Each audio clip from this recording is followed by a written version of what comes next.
Onto some company news now. Consumer goods company Homechoice reported a greater appetite for its financial services. In its interim earnings for the period ending in June, the company, which sells bedding and kitchenware mainly on credit, saw significant growth in consumers making use of its fintech services, which include lending, funeral policies and insurance. The company says its performance is thanks to its digital-first strategy. And despite revenue being flat for the period, the company was able to increase the dividend to its shareholders. Joining us now to unpack the performance as well as the outlook all the way from Mauritius is the CEO Sean Wibberley.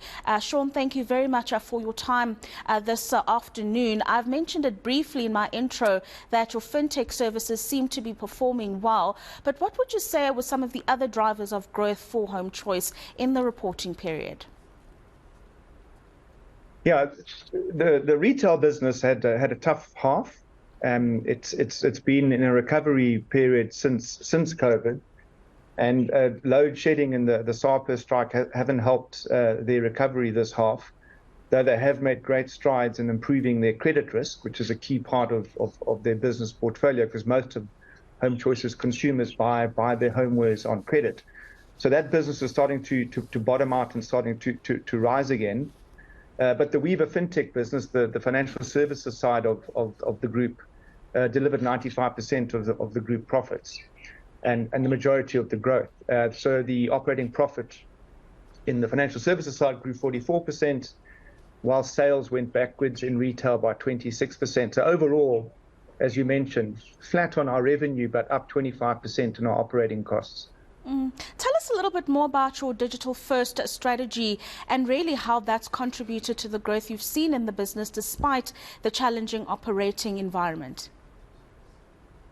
Yeah, well, both businesses have the retail and the financial services side of very much a digital-first type approach. The retail business is a heritage business, has been around for 35 years, and they've evolved over time to being a call center-driven business that's now 30% digital. And they've actually opened up a small format digital showrooms where customers can go into showrooms and purchase goods on a touch screen and in order to make purchases, and they're seeing some good success there. The FinChoice business, 97% of my FinChoice customers repurchase their credit using their smartphones, so digitally.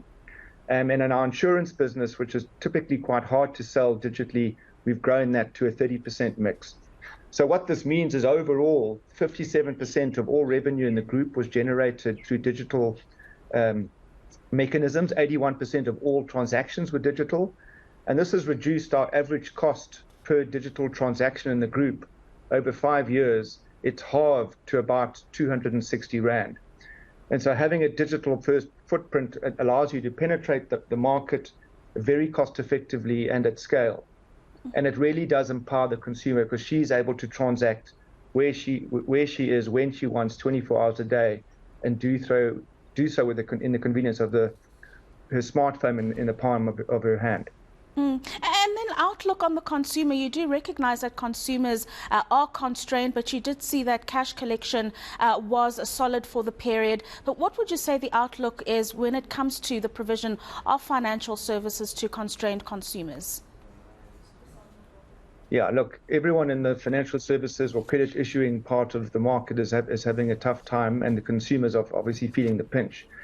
And our buy now, pay later product is fantastic in this environment because customers are able to split their purchase at the point of sale at over 2,500 merchants and pay 1/3 now, 1/3 a month later, and 1/3 a month after that at no interest or fee charge.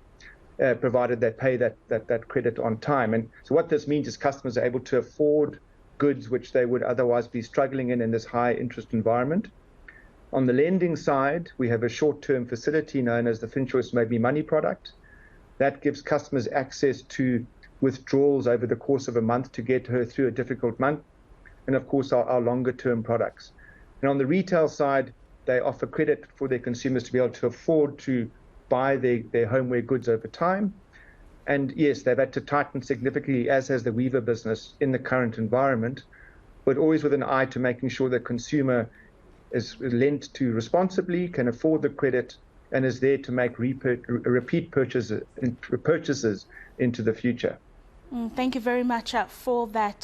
That is the CEO of Homechoice, Sean Wibberley, joining us to talk through those numbers, but also the health of the consumer reflected in its business.